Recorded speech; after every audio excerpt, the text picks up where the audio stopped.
You people always want special treatment. Sarah Collins doesn't even look up from her screen as she speaks to the man in khakis.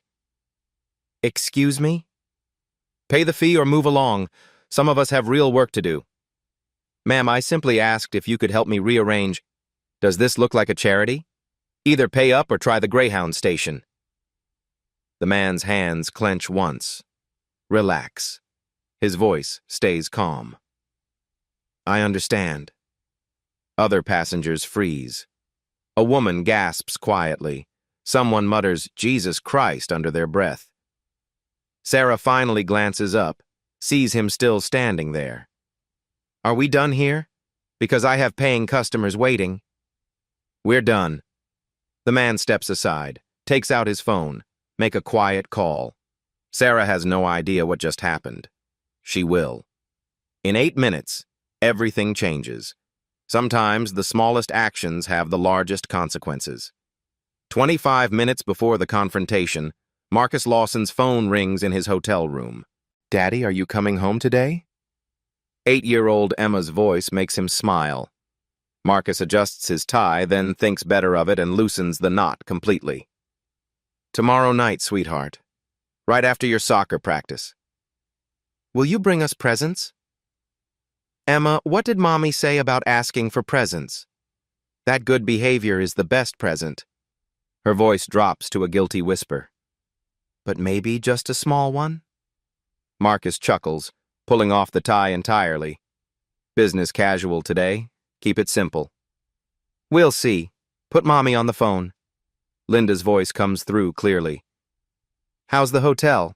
Not too fancy, I hope. Hampton Inn. Same as always. Marcus folds the tie into his suitcase. You know I don't like wasting money on rooms I only sleep in. That's why we're still married after 15 years. Most men with your bank account would be staying at the Ritz. Most men with my bank account forgot where they came from. He checks his reflection in the bathroom mirror.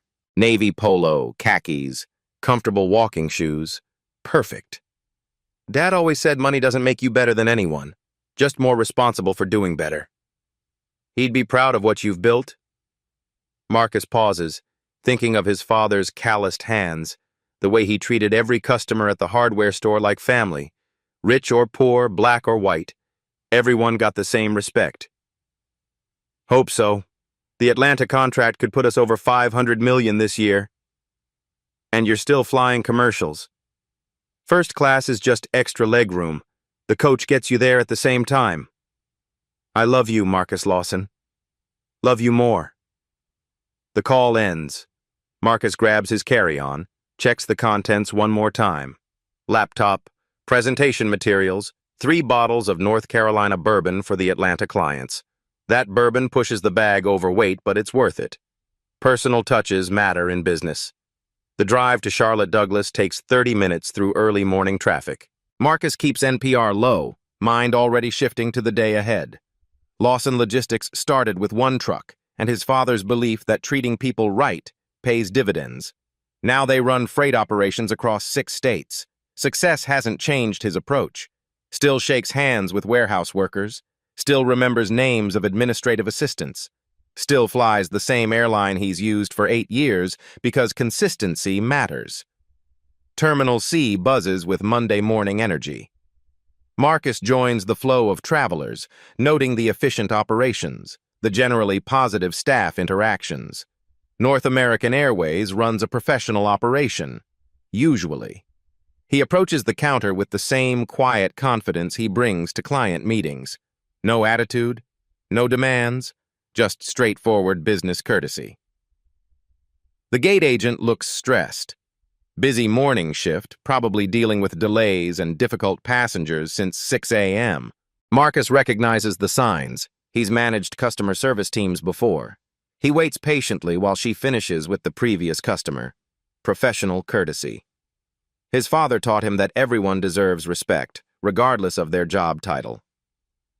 Good morning, Marcus says when his turn comes. Simple. Pleasant. No different than he'd greet his own employees. The bag weighs 53 pounds, 3 pounds over.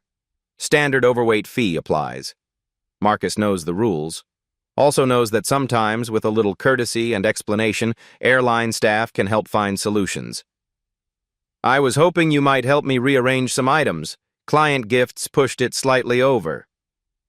He expects the usual professional response. Maybe helpful, maybe not, but professional. Instead, Sarah Collins looks at him with obvious annoyance. Her assumptions form immediately. Wrong assumptions. Sarah Collins barely glances at Marcus before typing aggressively on her keyboard. The overweight fee is $50, cash or card. I understand there's a fee, miss. I'm just asking if you could help me redistribute some items. It's mainly client gifts. Sir? Sarah's voice cuts sharp. I'm not your personal packing service. Pay the fee or step aside. The businessman behind Marcus shifts uncomfortably. A woman with her teenage daughter exchanges worried glances. The terminal's normal morning hum continues, but their small section grows quiet. Marcus keeps his voice steady. I fly this route monthly for business. Usually the staff is helpful with minor adjustments. Usually staff don't have to deal with passengers who can't follow basic baggage rules. Sarah's fingers drum impatiently on the counter. Some of us have quotas to meet. Of course, I apologize for the inconvenience. Perhaps we could just look. Sarah finally makes eye contact, her expression openly dismissive. I don't know what kind of discount website you used to book this ticket, but this isn't Southwest. We have standards here. The teenage girl behind Marcus whispers, "Oh my God," to her mother. A man in a business suit starts recording discreetly with his phone. Marcus blinks slowly, processes what he just heard. Excuse me? You heard me. Either pay $50 or find an airline more suited to your budget. Sarah's voice carries clearly to the growing line of passengers. Some people think they can charm their way out of fees. Ma'am, I simply asked for assistance rearranging items in my luggage. And I told you that's not my job. Sarah grabs his boarding pass, slams it down harder than necessary. Maybe next time I will travel lighter, or try Greyhound. The businessman behind Marcus mutters, "This is bullshit," under his breath. A woman pulls out her phone, starts typing rapidly. The teenage girl stares in shock. Marcus stands perfectly still. His jaw muscle twitches once. His hands remain relaxed at his sides, but his knuckles have gone slightly white. I see. His voice stays level, professional. And if I pay the fee?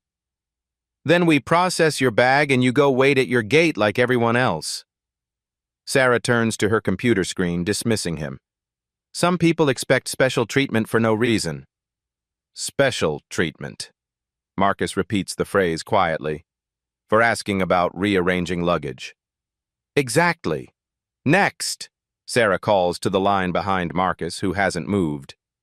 The businessman steps closer, clearly upset. Hey, wait a minute. Sir, please stay in line, Sarah snaps at him. Then back to Marcus. Are we done here? Because I have paying customers waiting. The phrase paying customers hangs in the air, implying Marcus isn't one, implying he doesn't belong.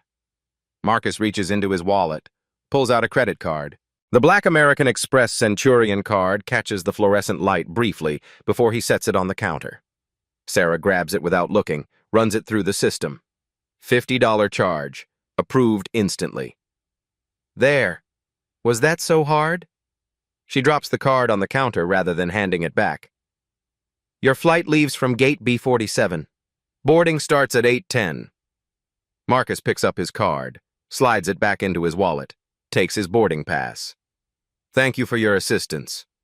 His tone remains polite, respectful, but something has shifted in his posture. The businessman behind him looks angry enough to speak up. The mother and daughter watch with obvious sympathy. Several passengers now have their phones out. Sarah has already moved on to the next customer, completely unaware that the quiet man in khakis just paid her fee with a credit card that requires a seven-figure net worth to obtain. Completely unaware that her assumptions about his discount website and budget just insulted one of North American Airways' most valuable customers. completely unaware that Marcus Lawson is walking away with her name tag information memorized and a very clear recording of the entire interaction playing in his head. Completely unaware that in 4 minutes, Captain James Wilson will walk past this counter. Marcus steps away from the counter, but the businessman behind him doesn't move forward. "Excuse me, miss, but that was completely inappropriate." Sarah's head snaps up. "I'm sorry, what?" "The way you just treated that gentleman. Completely unprofessional." The businessman, mid-50s, expensive suit, obvious frequent traveler, stands his ground. He asked a simple question about rearranging luggage. Sarah's face flushes. "Sir, I need you to mind your own business and step forward for processing." "My business is watching you discriminate against customers." He holds up his phone. "And I got most of it recorded." The woman with the teenage daughter nods agreement. "That was really uncool what you said to him." Other passengers in line begin murmuring. Someone says discrimination loud enough to carry. A man in a pilot's uniform 3 counters down glances over with interest. Sarah feels the scrutiny building. Her morning has been difficult. 2 delayed flights, 3 overweight baggage arguments, and a supervisor who's been breathing down her neck about processing times. Now passengers are ganging up on her. "I treated him exactly the same as every other customer," Sarah announces to the growing audience. "Some people expect special treatment just because they complain." "Special treatment?" The businessman's voice rises. "He asked you to help rearrange his luggage. That's standard customer service." Standard customer service doesn't include personal packing assistance for passengers who can't follow weight limits. Sarah's voice carries across the gate area now. "Some people need to learn to travel within their means." A young woman behind the mother-daughter pair starts typing furiously on her phone. Her thumbs move rapidly across the screen, definitely posting to social media. Marcus stands near the departure board, listening to strangers defend him. He pulls out his phone, appears to check messages, but actually opens his voice recorder app, starts capturing the escalating confrontation. "Ma'am, there's no need to be rude," the mother says, stepping closer to the counter. "My daughter and I heard everything. You were way out of line." "Out of line?" Sarah's voice hits a higher pitch. "I'm doing my job. Some passengers think they can charm their way out of fees with sob stories about client gifts." The teenager whispers loudly to her mother, "Mom, can you believe she's still going?" Sarah hears the whisper, sees the phone recordings, notices other passengers gathering to watch. The pressure makes her double down instead of backing down. "You know what? I've been doing this job for 6 years. I know exactly what kind of passenger tries to talk their way out of fees." She points in Marcus's direction without looking at him. "Discount tickets, budget travelers, always trying to bend the rules." Dead silence falls over the immediate area. The businessman with the recording phone stares at her in disbelief. "Did you just say what I think you said?" "I said what I said." Sarah crosses her arms. "Some people need to fly airlines more suited to their financial situation." "Holy shit," someone mutters from the back of the line. A gate agent, 2 counters down, starts walking over, recognizing that the situation has spiraled out of control. Her name tag reads, Jennifer Martinez, Supervisor. Marcus continues recording everything. Note the security camera mounted directly above the counter. Note the growing crowd. Note that Sarah Collins appears completely unaware that she's destroying her own career in real time. "Miss, I think you need to call your supervisor," the businessman demands. "My supervisor is busy with actual airline business," Sarah snaps back. "Unlike some people, we have work to do." "I want to speak to whoever's in charge of this gate area immediately. And I want passengers who follow basic instructions and don't waste my time arguing about fees they should just pay." Sarah's voice reaches peak frustration. "Some of us have quotas to meet and real customers to serve." Jennifer Martinez arrives at the counter. "Sarah, what's the situation here?" "Nothing I can't handle. Passengers complaining about standard baggage policies." "Standard policies?" The businessman turns to Jennifer. Your agent just told that gentleman he should try Greyhound. Said he needs to find an airline more suited to his budget.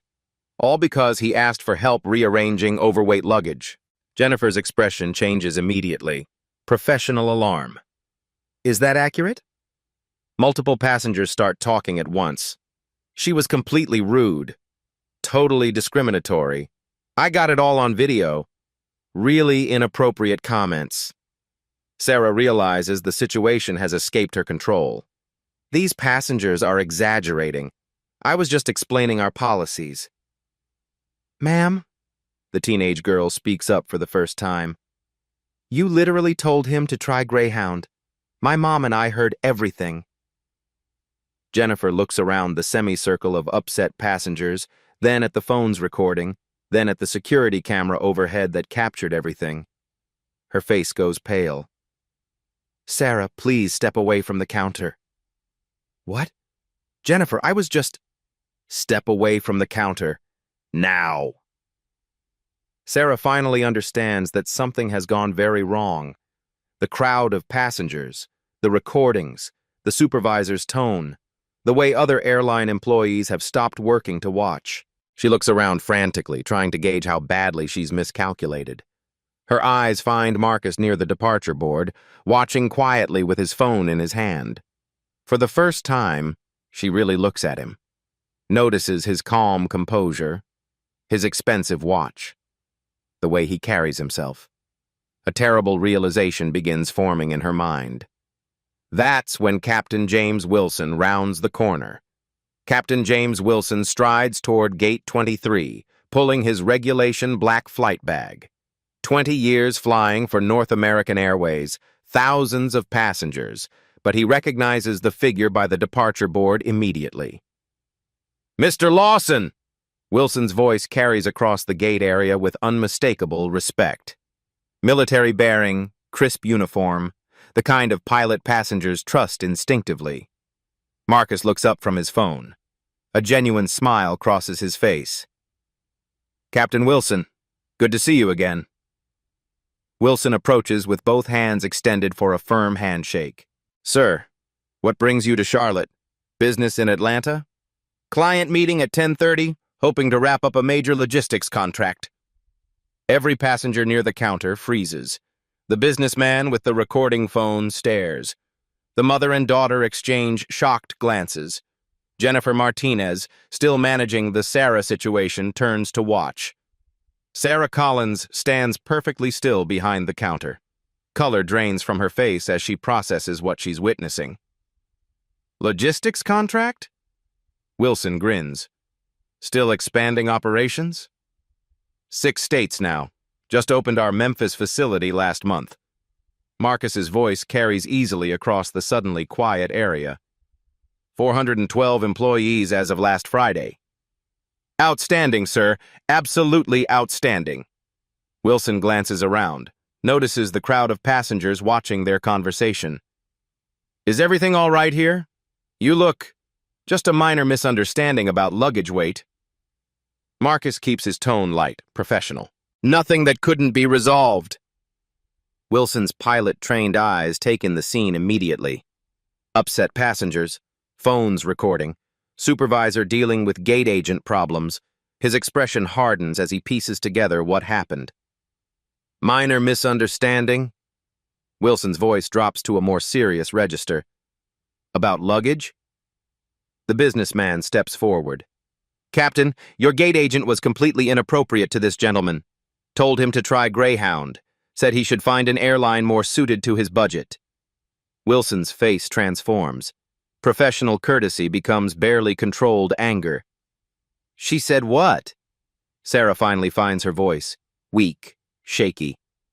Captain Wilson, I was just following standard procedures. Standard procedures? Wilson turns to face her directly. Did you tell Mr. Lawson to try Greyhound? Marcus raises a hand gently. Captain, it's really... No, sir, with respect, it's not all right. Wilson's military bearing becomes more pronounced. Sarah, do you understand who you just insulted? Sarah's mouth opens, but no words come out. She looks at Marcus, then back at Wilson, then at the growing crowd of witnesses. Mr. Lawson is CEO of Lawson Logistics Corporation, Wilson announces clearly. One of our most valued corporate customers, platinum frequent flyer for 8 years. And from what I'm hearing, you told him to ride the bus? The teenage girl whispers, "Oh my God," to her mother. Someone in the crowd says, "Holy shit," under their breath. The businessman with the phone grins with satisfaction. Sarah tries to speak. I didn't know. He didn't say. He shouldn't have to say, Wilson snaps. Every passenger deserves basic courtesy regardless of their appearance or status. Marcus steps forward calmly.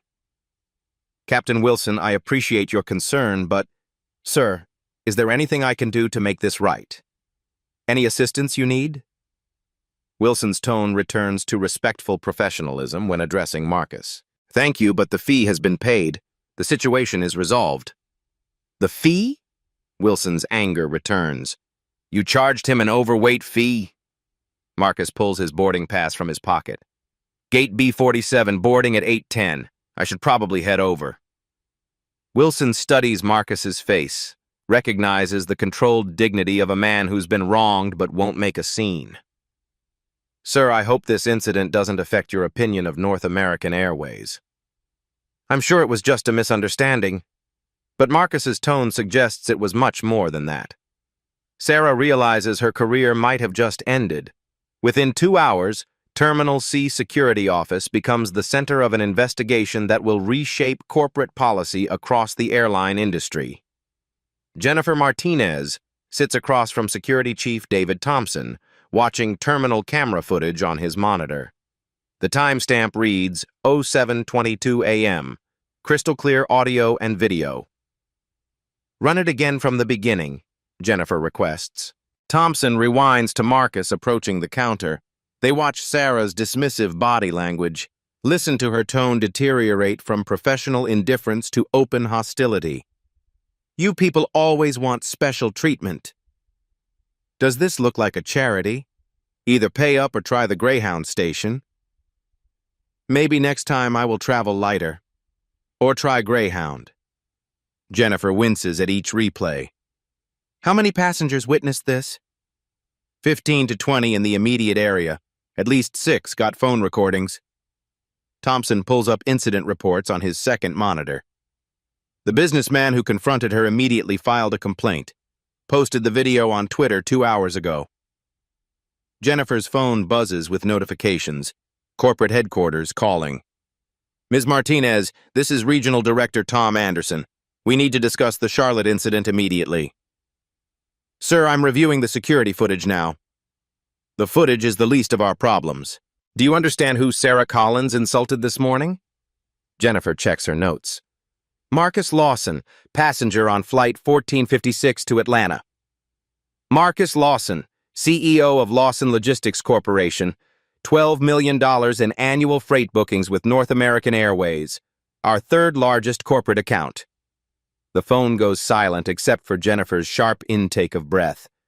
Anderson continues. His assistant just called our corporate customer service line. Apparently, Mr. Lawson requested Sarah's full employment record, the security footage, and a meeting with executive leadership. Oh, God. Pull Sarah's personnel file immediately. I want her complete service history on my desk in 1 hour. Jennifer opens Sarah's employee record while still on the call. 6 years employment, generally positive performance reviews, but scrolling deeper into customer complaints reveals a troubling pattern. April 2024. The agent was dismissive and rude, made comments about my appearance. In February 2024. Felt discriminated against based on how I was dressed. The agent made assumptions about my ticket type. November 2023. The agent told me I should fly a different kind of airline. Very unprofessional. September 2023. Made me feel unwelcome. Keep emphasizing that I was flying economy like it was shameful. Jennifer counts 12 similar complaints over 18 months, all from minority passengers, all describing identical behavior patterns. Sir, we have a problem. Multiple complaints showing discriminatory patterns. How multiple? 12 documented incidents since 2023, all involving minority passengers, all describing the same dismissive treatment. Anderson's voice turns grim. Forward everything to legal immediately, and find out who approved her for senior agent status despite these complaints. 20 miles away, Patricia Hayes sits in the Charlotte Observer newsroom, studying the Twitter video on her phone. 15,000 retweets in 3 hours. Comments pouring in from travelers sharing their own discrimination stories. Her editor walks over. Are you seeing this airline thing? Already making calls. The passenger they insulted is Marcus Lawson. Should I know that name? Patricia pulls up Lawson Logistics on her computer. Local success story. Started with 1 truck in 2004. Now runs freight operations across 6 southeastern states. Employs over 400 people. Perfect family man reputation. And some gate agent told him to ride Greyhound? Gets better. I called NAAA corporate. They're in full panic mode. Transferred me 3 times before hanging up. Sounds like our front page story. Patricia starts typing her investigation outline. Corporate discrimination, pattern behavior, economic impact. David versus Goliath with a twist. David has a corporate bank account. Her phone rings. Blocked number. Charlotte Observer, this is Patricia. Ms. Hayes? I work for North American Airways. I can't give my name, but I saw your number on the company investigation notice. Patricia grabs her recorder. I'm listening. What happened this morning isn't isolated. We've been trying to get proper bias training for years. Management keeps cutting the budget.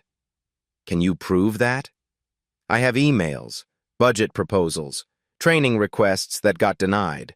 Sarah Collins should have been suspended after the 3rd complaint, but HR kept protecting her metrics. Metrics? She processes passengers fast. Management cares more about speed than courtesy. We're basically incentivized to move people through quickly rather than help them. Would you be willing to meet in person? I can't, but check the anonymous employee survey from last year. 73% of frontline staff reported witnessing discriminatory behavior they felt unable to address. The line goes dead. Patricia immediately calls NAAA Corporate Communications. This is Patricia Hayes, Charlotte Observer. I'm investigating the Marcus Lawson incident. Would you like to comment on your employee bias training programs? Hold, please. 5 minutes of hold music. Then, Ms. Hayes, we'll need to call you back. When? We'll call you back. They don't call back. Meanwhile, at Lawson Logistics headquarters, Marcus sits in his corner office overlooking downtown Charlotte.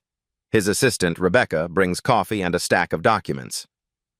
The NAA executives want to schedule a meeting as soon as possible. They've called 4 times. Marcus doesn't look up from his laptop. What about the contract renewal paperwork? Still on your desk, due next Friday. And competitor quotes? Delta and United both submitted proposals last month, both offering significant discounts to win our business. Marcus finally looks up. Interesting timing. His phone buzzes with a text from Linda. Saw the news video. You okay? Kids want to know if Daddy is famous now. Marcus smiles for the first time all day. Types back. Just proving Grandpa's lessons still work. Home tomorrow night as planned. But he also opens a new document on his computer. Starts typing notes about systemic discrimination, employee training failures, and corporate accountability. This isn't about one gate agent anymore. It's about an industry that's forgotten basic human dignity in pursuit of operational efficiency. Rebecca knocks and enters. Mr. Lawson? Patricia Hayes from the Charlotte Observer is online too. Says she's investigating discrimination in airline customer service. Marcus considers for a moment. Transfer her through. 2 minutes later. Mr. Lawson, thank you for taking my call. I'm hoping you'll share your experience from this morning. Ms. Hayes, I believe in facts over emotions. The security footage speaks for itself. Would you be willing to go on record about systemic issues in airline customer service? Marcus looks at the photo on his desk. Linda and the kids at Emma's last soccer game. All smiles and Sunday afternoon happiness. Let me ask you something, Ms. Hayes. How many other Marcus Lawsons don't have corporate accounts and media attention to protect them? That's exactly what I'm trying to find out. Then yes, let's schedule an interview. By 6 p.m., the story has grown beyond one incident. Social media erupts with hashtag #RespectAllPassengers. Travelers share discrimination stories. Employees leak internal emails. Stock analysts question NAA's customer service policies. Sarah Collins sits in her apartment, watching her career implode on cable news. Marcus Lawson prepares for a fight that will change everything. North American Airways corporate headquarters in Atlanta becomes a war room by noon. Stock price down 4%. Social media mentions up 3,000%. Crisis management protocols activate across multiple departments. Board Chair Ellen Morrison personally dials Marcus Lawson's direct line. Mr. Lawson, this is Ellen Morrison, Board Chair of North American Airways. I'm calling to personally apologize for this morning's incident. Marcus sits calmly in his office, speakerphone activated, Rebecca taking notes. Ms. Morrison, I appreciate you calling. We've launched a full investigation. The employee involved has been placed on administrative leave pending review. We take discrimination extremely seriously. Do you? Because my research shows 12 similar complaints against Ms. Collins over 18 months. Silence on the other end. Then, Mr. Lawson, we'd like to offer compensation for your experience. Full refund of today's flight, plus first-class upgrades for life, plus a $50,000 voucher credit. That's generous. We value your business tremendously. Lawson Logistics is one of our most important partners. Marcus leans back in his chair. Ms. Morrison, may I ask something? If I wasn't a $12 million customer, would you have called personally? Another pause. Mr. Lawson, I'm not sure I understand. Simple question. If Marcus Lawson was just a regular passenger without corporate contracts, would the board chair of North American Airways call to apologize? We treat all our customers. The footage suggests otherwise. Ellen Morrison's tone shifts slightly. Less conciliatory, more business-focused. Mr. Lawson, we're prepared to be very generous in resolving this matter. We hope this incident doesn't affect our long-standing business relationship. Marcus catches the implied threat. Business relationship. Contract renewal. Economic pressure. Are you suggesting my response to discrimination should depend on protecting a business contract? Of course not. I'm simply saying we hope to find a mutually beneficial resolution. I see. Marcus makes a note. And if I prefer a less private resolution? Mr. Lawson, I think private resolution serves everyone's interests. Media attention can be unpredictable. Sometimes it affects business relationships in unexpected ways. There it is, the subtle threat. Keep quiet or risk economic retaliation. Marcus smiles coldly. Ms. Morrison, I'll consider your offer and get back to you. When might that be? We're hoping to resolve this quickly. I'll be in touch. The call ends. Rebecca looks up from her notes. That sounded like a threat. It was definitely a threat. Marcus opens his laptop. They just made this much more interesting. 3 floors down, the NAA legal department manages multiple crisis calls simultaneously. Chief Legal Counsel Robert Taylor addresses the executive team via video conference. Gentlemen, we have significant exposure here. The discrimination angle combined with documented complaint patterns creates substantial lawsuit risk. Regional Director Tom Anderson interrupts. How substantial? 7 figures minimum if this goes to court, but that's not our biggest problem. What's bigger than a 7-figure lawsuit? Federal investigation. The Department of Transportation received 300 discrimination complaints in the past 6 hours, all citing the Lawson incident as a catalyst for coming forward. Jesus Christ. It gets worse. Lawson's contract renewal is next Friday. If he switches to a competitor and takes his $12 million annual revenue with him, we lose more than any lawsuit settlement. Exactly. And if other corporate accounts follow his lead? Ellen Morrison rejoins the call. I just spoke with Lawson directly. Offered first class for life plus $50,000 in vouchers. Did he accept? He asked whether I'd call personally if he wasn't a major customer, then suggested he might prefer a less private resolution. That's not good. He's planning something bigger than a settlement. And frankly, after listening to that security footage, I understand why. Tom Anderson checks his watch. His flight landed in Atlanta an hour ago. He's probably in his client meeting right now. What if the contract renewal gives us leverage? What kind of leverage? His logistics business depends on our freight partnerships. If we hint that public criticism might affect those relationships, Robert Taylor's voice turns sharp. Absolutely not. Economic retaliation for discrimination complaints is explicitly illegal. You want to add federal employment law violations to our problems? Then what do you suggest? We get ahead of this story, issue a public apology, announce policy changes, show we're taking action before he forces us to. Ellen Morrison disagrees. That makes us look guilty, admits systemic problems. Ellen, we are guilty of systemic problems. The complaint pattern proves it. Meanwhile, Patricia Hayes types furiously in the Charlotte Observer newsroom. Phone calls to corporate communications bounced between 5 departments before reaching voicemail. Her editor reads over her shoulder. They're not responding to media requests? Complete silence. Either they're preparing a major statement or hoping this dies down. With this much social media attention, not happening. Patricia's phone buzzes with a text from her NAAA source. Emergency executive meeting happening now. Heard your name mentioned. They're scared. She immediately tweets, breaking at North American Air executives in crisis meetings following discrimination incident. Corporate communications refusing media requests. More at 6 p.m. Retweets begin immediately. Back in his Atlanta client meeting, Marcus shakes hands with the logistics directors who will finalize the $500 million expansion contract. Mr. Lawson, we saw the news coverage. Terrible situation. Marcus nods. Character gets tested when people think you can't fight back. What's your next move? Marcus looks out the conference room window at Atlanta's skyline.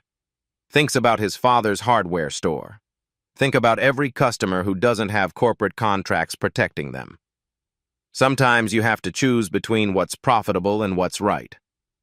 And if North Americans retaliate against your business? Marcus smiles. Let them try. I have options they don't know about. By evening, NAAA stock dropped another 2%. Social media campaigns organize boycotts. Corporate customers privately question their partnerships. Sarah Collins watches cable news coverage from her apartment, realizing she's become the face of systemic discrimination. Ellen Morrison stares at quarterly projections, calculating how much one gate agent's prejudice might cost shareholders. Marcus Lawson drives home to Charlotte, knowing tomorrow will bring the real battle. Marcus sits in his home office Tuesday evening, reading emails that break his heart. The stories arrive hourly. Travelers who saw news coverage find courage to share their NAAA experiences. Each message reveals familiar patterns of humiliation. Dr. James Washington, orthopedic surgeon. They questioned my first-class ticket 3 times, made me show an additional ID while other passengers watched. Maria Rodriguez, federal prosecutor. Gate agent said I'd be more comfortable in economy, that first class expects certain standards. Colonel Patricia Johnson, Army veteran. Returning from deployment in full uniform, they still treated me like I didn't belong. Marcus reads every word. 43 detailed accounts so far. Linda brings coffee, sits across his desk. How many today? 43, 3 federal judges, 2 CEOs, military officers, doctors, teachers. Marcus rubs his temples. People who've dedicated lives to serving others.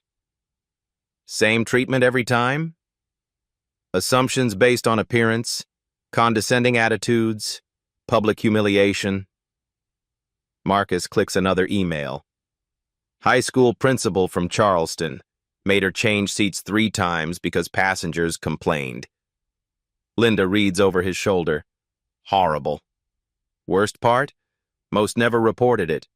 They absorbed humiliation and continued with their lives. Marcus walks to his window overlooking quiet suburban streets, kids riding bicycles, normal life while he grapples with systematic injustice. His phone buzzes. Reverend Michael Adams, prominent Charlotte minister.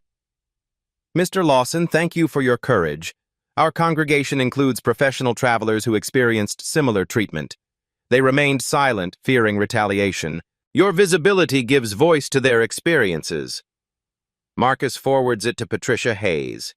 This is bigger than one airline, Patricia calls immediately.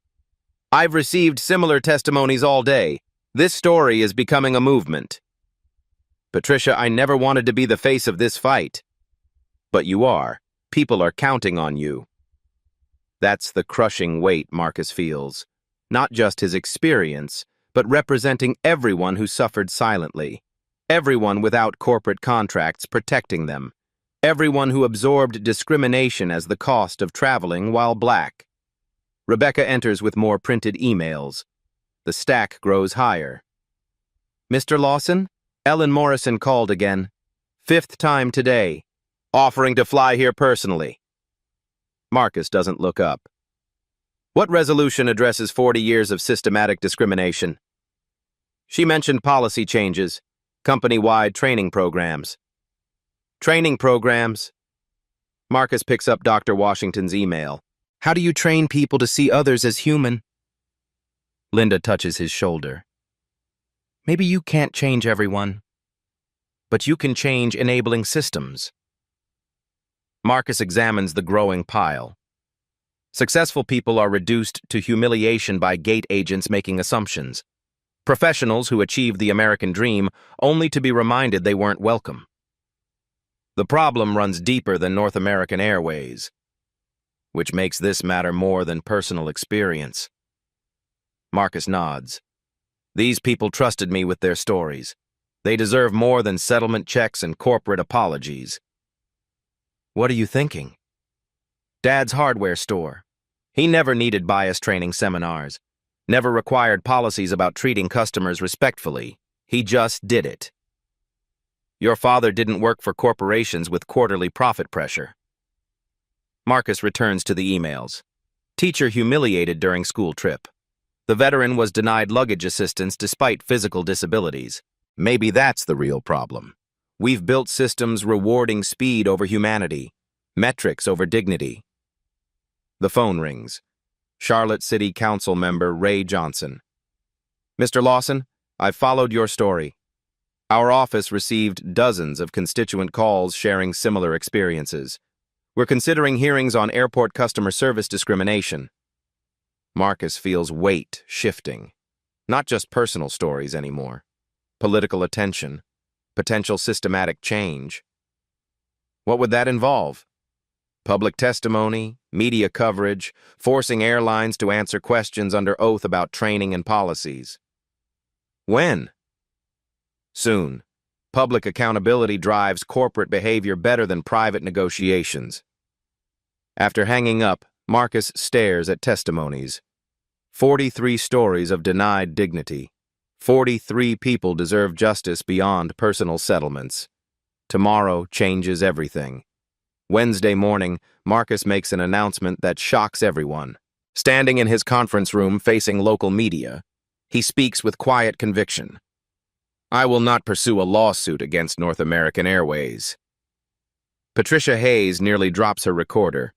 Ellen Morrison, watching live television, feels momentary relief. Instead, I'm demanding systematic policy overhaul, industry-wide. This isn't about money. This is about dignity. His phone explodes within minutes. David Brooks, CEO of Meridian Industries, calls first. Marcus, we spend $8 million annually with NAOA. If they don't implement changes, we're switching carriers. Next call from Atlanta. Mr. Lawson, this is Southern Freight Corporation. We're prepared to boycott NAOA until they address bias. By noon, 12 major corporate customers publicly threaten contract cancellations unless NAOA implements comprehensive training. Fortune 500 corporations whose travel budgets collectively represent $200 million in annual airline revenue join the coalition. Ellen Morrison watches stock prices plummet as business customers organize. Meanwhile, NAOA employees speak anonymously to Patricia Hayes. Discrimination training was 30 minutes online. Multiple choice questions you could guess through. Management prioritized speed over service. Move passengers quickly. Don't spend time on difficult requests. Sarah wasn't unusual. Half our gate agents have similar complaint patterns. Thursday afternoon brings the most damaging leak. An internal document titled Customer Service Excellence Guidelines lands in Patricia's inbox. Coded language makes discrimination appear professional. Efficiently process passengers requiring additional time or resources. Maintain service standards consistent with ticket class expectations. Prioritize passengers whose travel patterns indicate loyalty engagement. Translation: rush minority passengers. Assume expensive tickets don't belong to people of color. Better service for customers who look like business travelers. Patricia publishes the document Thursday evening. Headline: Internal Guidelines Reveal Systematic Discrimination Training. The national media picks up immediately. CNN, MSNBC, Fox News cover the institutional bias evidence. Ray Johnson calls Thursday night. The City Council voted unanimously. Public hearings on airport customer service standards scheduled. NAAA's terminal contract renews next year. Meaning? Charlotte Douglas generates 40% of their southeastern revenue. They can't afford losing airport access. Marcus feels momentum building. Not his fight anymore, but a movement demanding accountability. Other airlines begin damage control. Delta announces enhanced training. United pledges oversight improvements. Southwest launches Dignity for All Passengers initiatives. The industry realizes NAAA's crisis could become everyone's problem. Friday afternoon, the surprising call comes through Rebecca. Mr. Lawson? Someone requesting a meeting, says it's personal. Who? Sarah Collins. Marcus considers. The woman who humiliated him wants to talk. Transfer her. Sarah's voice shakes. Mr. Lawson, I know you have no reason to speak with me. I'm listening. I've watched the news, read passenger stories. I realized I've been part of something terrible. Marcus waits. I want to apologize. Not for my job or company, but personally. What I did was wrong. Sarah, please. I've thought about why I acted that way. I think I need help understanding my biases. Marcus looks at Charlotte's skyline. Sometimes change comes from unexpected places. What are you asking? I want to testify at the city council. Tell the truth about what happened and why. Maybe my story prevents this from happening to others. Marcus considers. The woman who started this crisis wants to help end it. That would take courage. Time I found some. Monday morning brings the leak that destroys North American Airways' narrative. Patricia Hayes receives encrypted email at 6:47 a.m. Subject: You need to hear this. 43 minutes of audio from NAA's executive board meeting. Friday's emergency session about Marcus Lawson. Patricia listens with growing disbelief. Ellen Morrison's voice. Gentlemen, we're dealing with a public relations nightmare because one employee couldn't handle a difficult passenger quietly. Tom Anderson responds, These people always escalate minor interactions into discrimination claims. Board member Richard Walsh. We can't let every customer who plays the race card dictate corporate policy. CFO Margaret Stevens. Bias training is expensive and ineffective. Most discrimination claims are passengers seeking compensation. Patricia checks the timestamp. Verified. These executives discussed discrimination like minor operational inconvenience. Ellen Morrison continues. Our priority is protecting shareholder value. Lawson has contract renewal next week. Economic pressure might encourage quieter resolution. Legal counsel Robert Taylor. We need careful about retaliation. Tom Anderson interrupts. Not retaliation if we simply choose not to renew unprofitable contracts. Laughter around the table. Margaret Stevens. Diversity training budget cut 3 years running. Why start expensive programs now? Ellen Morrison. Exactly. Fix this with settlements and confidentiality agreements. Patricia calls Marcus immediately. You need to hear this recording. 20 minutes later, Marcus listens to executives dismiss discrimination as imaginary grievances. Jaw tightens hearing economic retaliation discussion. When was this recorded? Friday afternoon, emergency board meeting. The final section reveals NAA's real strategy. Ellen Morrison. Charlotte's situation requires aggressive damage control. If Lawson goes public, we coordinate with logistics partners to make his operations challenging. Tom Anderson. Freight routing delays, service disruptions, nothing traceable but enough to demonstrate partnership value. Richard Walsh. Economic consequences for stirring trouble. Other customers understand the message. Margaret Stevens. How do you handle the employee? Ellen Morrison. Sacrifice her. Public termination shows action. She's replaceable. Marcus stops recording, fury building. Rebecca enters. Mr. Lawson, Ellen Morrison called twice demanding a callback. Contract renewal acceleration. They want expedited negotiations. Yes, sir. DOT investigators also called about systematic discrimination interviews. Marcus looks at Patricia. How fast can you verify authenticity? Audio forensics confirmed unedited. Voices match previous executive interviews. Publishing when? Tonight, unless you have timing concerns. Marcus considers.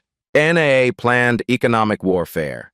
Discussed destroying Sarah Collins. Laughed about passengers seeking dignity. This doesn't just expose discrimination. It reveals complete contempt for accountability. Shows systematic willful civil rights ignorance. Marcus calls NAA Communications. This is Marcus Lawson. Tell Ellen Morrison I've heard Friday's board recording. Sir, I'm not sure. Tell her I'm holding a press conference tomorrow. She can explain comments about these people and economic retaliation. Mr. Lawson. Marcus hangs up. The phone rings immediately. Ellen Morrison. I think there's been misunderstanding. No misunderstanding. Heard every word. That recording was illegal. Truth doesn't become false because of the revelation method. Silence. What do you want? Marcus examines passenger testimonies. 47 dignity stories. People counting on justice. What I've always wanted. Change. Real change. Now I have evidence to force it. Everything has changed. Charlotte City Council chambers overflow with supporters, media, and airline executives on Tuesday morning. Councilman Ray Johnson calls the hearing to order. We're here to address systematic discrimination in airport customer service and its impact on our community. Marcus sits calmly at the witness table, facing packed galleries. Ellen Morrison and her legal team occupy the front row, expressions grim. Mr. Lawson, please share your experience with this council. Marcus speaks without notes, voice steady and authoritative. 3 weeks ago, I experienced discrimination that revealed systematic problems. But this hearing isn't about one incident. It's about dignity denied to countless passengers. He gestures to the gallery filled with testimony supporters. Dr. James Washington, distinguished surgeon, questioned about his first-class ticket. Colonel Patricia Johnson, Army veteran, told she didn't fit business class standards. Maria Rodriguez, federal prosecutor, directed to more suitable seating. Murmurs ripple through the chamber. These aren't isolated incidents. They represent institutional bias enabled by corporate policies that prioritize assumptions over respect. Councilwoman Angela Davis leans forward. Mr. Lawson, what changes do you recommend? Mandatory bias training with measurable outcomes. Independent oversight of customer service complaints. Economic consequences for airlines that tolerate discrimination. Ellen Morrison's attorney objects. Mr. Lawson lacks expertise in airline operations. I have expertise in human dignity, Marcus responds firmly. Something your client's board meeting recording suggests needs explanation. Ray Johnson calls Ellen Morrison to testify. She approaches reluctantly, the legal team flanking her. North American Airways regrets any misunderstanding regarding Mr. Lawson's experience. Misunderstanding? Councilman Robert Wilson plays the board meeting audio through chamber speakers. Ellen Morrison's recorded voice fills the room. These people always escalate minor interactions into discrimination claims. Gasps echo through the gallery.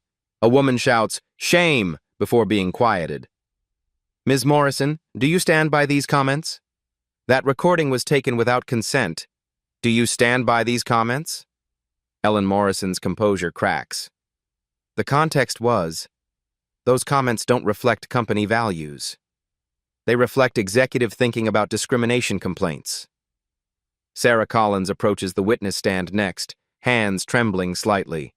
The packed chamber falls silent. I want to apologize publicly to Mr. Lawson and every passenger I've treated with disrespect. Her voice shakes but grows stronger. I made assumptions based on appearance. I was wrong. She faces Marcus directly. I treated you terribly because of unconscious bias I didn't recognize. That bias wasn't trained out of me. It was ignored by policies that prioritized speed over respect. What would prevent similar incidents? Ray Johnson asks. Real training, not 30-minute online modules, face-to-face education about bias recognition, accountability measures for discriminatory behavior. Sarah's testimony carries weight because she acknowledges fault without legal protection. Dr. Washington testifies about medical conferences disrupted by airline humiliation. Colonel Johnson describes military honors ceremonies overshadowed by travel discrimination. The testimonies build momentum. Pattern evidence. Systematic problems requiring systematic solutions. Ellen Morrison returns for cross-examination. Ms. Morrison, your company generates significant revenue from Charlotte Douglas operations. Yes, we are major economic contributors.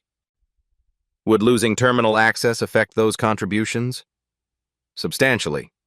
Ray Johnson checks his notes. This council oversees airport contracts. Those contracts include non-discrimination clauses. Silence fills the chamber. Based on testimony and evidence presented, this council votes unanimously. North American Airways must implement comprehensive bias training, establish independent complaint oversight, and demonstrate measurable improvement within 90 days. Or face contract review and potential terminal access restrictions. Ellen Morrison's face goes pale.